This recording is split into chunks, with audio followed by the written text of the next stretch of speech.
Everybody, it's me, Andrew. Get out into nature and tune in for yourself. Resonate with the Earth's electromagnetic field via 432 Hertz, the universal frequency. Balance out psychologically and emotionally, and further strengthen your brain and your heart's coherence as well.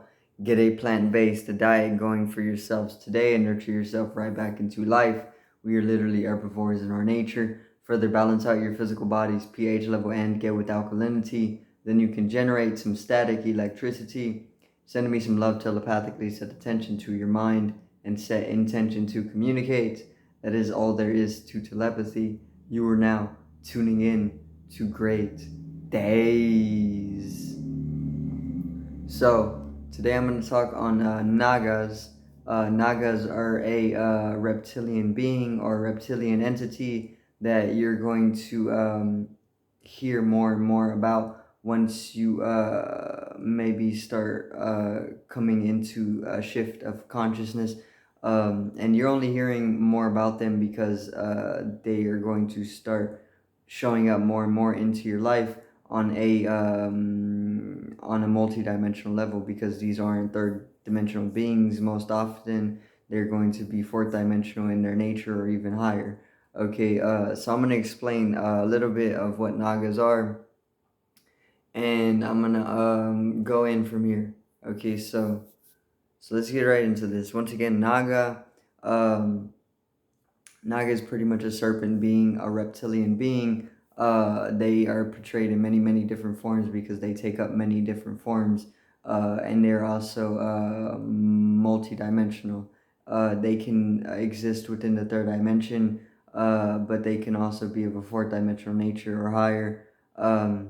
And Nagas, if you've ever heard of the Ophiuchus, I want to talk about the Ophiuchus a little bit as well, because the month of October corresponds to Ophiuchus in a special way, because the month of October brings in Scorpio's energy, and Ophiuchus is connected with Scorpius in a very, very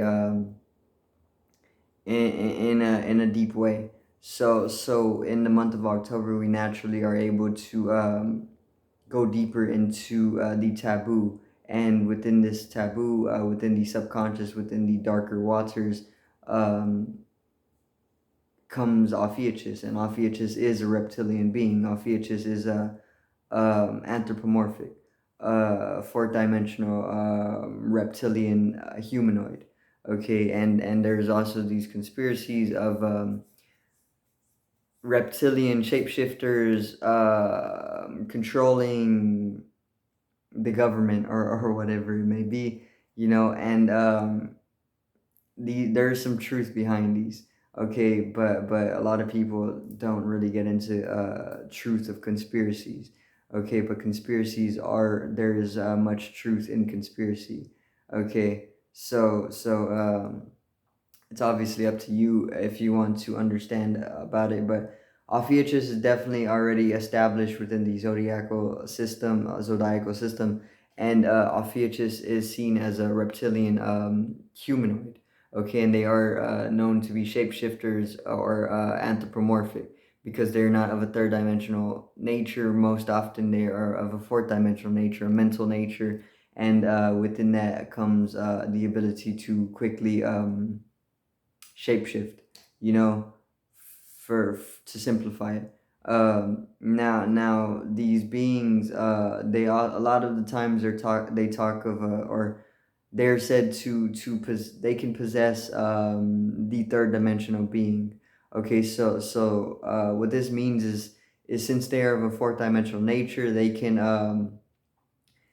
do things of a fourth dimensional nature. They can go about making a physical or third dimensional body conducive to inhabitation. And what this means, it's pretty much a little bit of a complex way of talking about possession.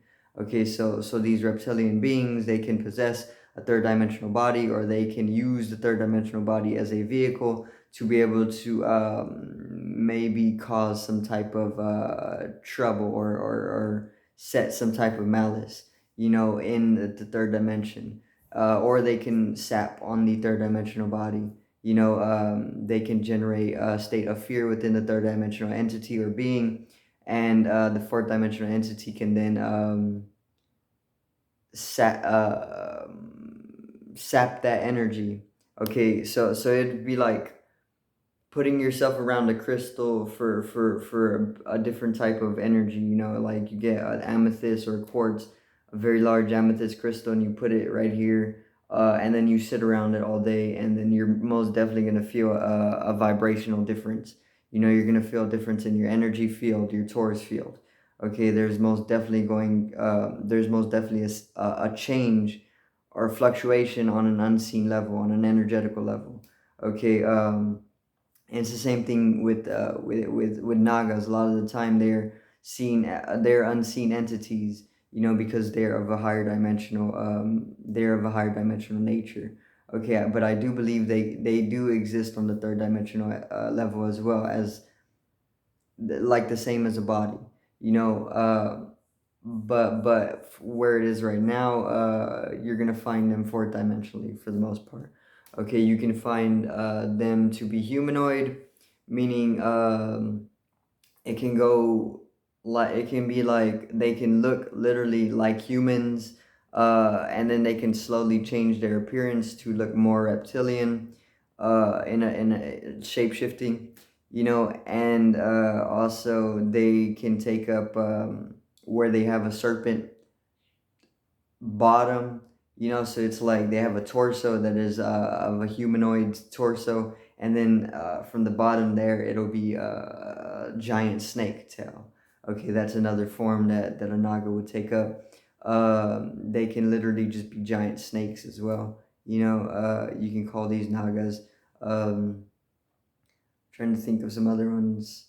um Maybe they can be also like multiple different snakes building up one giant snake, so these would be like smaller snakes coming together in a very, very inexplicable way to merge into one giant snake. But this is all in the realm of shapeshifting, anthropomorphism, um, which is not. I want to say this has to do with the higher dimensional beingness, because if not, it would not be possible, um, at the rates that they achieve it.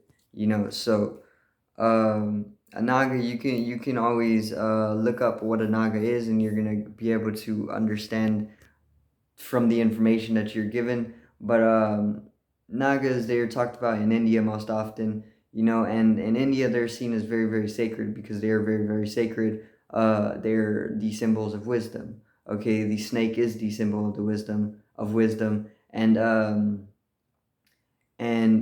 this is why they are pretty much seen as very sacred in India. It's not the same in America. We don't always see the snake as wise, but it is most definitely wise, and the snake most definitely plays a large role in our genetics.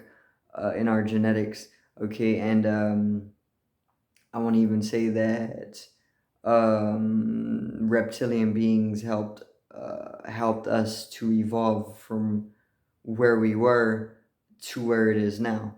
Okay, and in this way, I mean, they play a large role in our genetics. Okay, so you got to really thank the snakes, because they are most definitely the higher intelligent being. But they can also, I want to say, they can also feed on people. Okay, and this is there's something called the Brotherhood of the Snake. Okay, and this is pretty much like a world dominating occult, or a group that is not really talked about, because they are not of a human nature. And these, I want to say that this cult or this organization's, one of their jobs or function is to pretty much keep humanity in a plantation or in a farm. So they would be farming humanity, like humanity farms pigs or chickens. Reptilianoids can do the same thing, because they're of a higher intelligence. But it is all us at the end. It is all we, or it is all me, or it is all you, or it is all one being, one organism. Okay, so you got to understand that it's just a higher evolutionary state of ourselves, you know. But also, if you ever experience a naga with negative intention, or if you feel as though there's nagas with negative intention within your experience, then you must go to somebody who is more educated or trained in being able to guide the naga back into the dimension from whence it needs to be. Okay, because they can cause trouble in your life, and they can very much be malicious. Okay, if you don't know how to handle a naga, or if you don't know how to properly experience naga without proper precaution, it may damage you in a certain dimension of your system, you know. And I've heard experiences of people being able to experience nagas on deeper or heavier psychedelic doses. Um, so what it really takes to see a naga is just a higher dimensional understanding. You need to be able to see the unseen, and then you can maybe experience naga. But they're everywhere, okay? Because they're very, very abundant. Um, and let me see. A lot of the times I hear that they are here to feed off of the fear vibration, or they are here to induce fear into people and feed off of that vibration. But I'm sure there's more to it. It can't just be that they're like parasitic, in the way that these scare stories tell. It has to be a little bit deeper than they're just feeding off of our fear. But there could be a group of malicious naga who are here to only induce fear. It's really I don't know. It's kind of, I don't think it's only that they're here to feed off of fear. I think it's a little bit deeper than that. But once again, if you ever experience a naga, or if you feel as though you're experiencing nagas who are attracted to you, get into go towards a shaman, and maybe a shaman will help you to liberate yourself from another entity's presence, if they're causing some type of malicious in your life, or malice in your life. Okay, or set the intention to find somebody who is educated enough to be able to help you if you are experiencing some type of imbalance from a Naga's presence. Okay, but once again, they aren't truly all bad, because there is nothing that is only bad and good. Rather, they're just an entity that you may not be able to handle yet.